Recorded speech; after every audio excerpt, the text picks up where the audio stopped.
নমস্কাৰ। আজিৰ কবিতাৰ শিৰোনাম হৈছে মন পৰশা এমুঠি জোনাক। কবি শিৱপ্ৰসাদ ভূঞা। মাতৃত্বৰ মহাদ্বীপ তুমি, দৈৱকী জননী।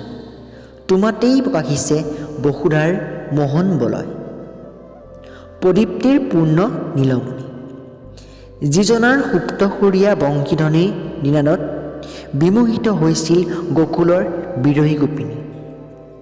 মুখৰিত হৈছিল বৃন্দাবনৰ আকাশ বতা। অন্তহীন পুণ্যধামলৈ ৰূপান্তৰ হৈছিল বৃন্দাবন মথুৰা। প্ৰাণ পাই উঠিছিল গছ লতিকাই, য'ত নিলিপ্ত হৈ আছিল অপ্ৰকাশিত জীৱন দৰ্শন। আজি বিশ্বৰ প্ৰান্তে প্ৰান্তে অনুষ্ঠিত হোৱা অনুকৰণীয় অনুষ্ঠানবিলাকো তাৰেই প্ৰতিবিম্ব আৰু প্ৰতিফলন।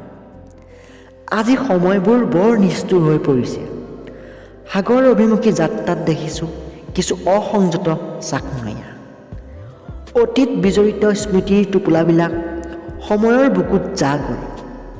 এতিয়া ৰিক্ত হিয়াত বেদনাৰ উত্তাল তৰংগ আহি পৰিছে মাথো।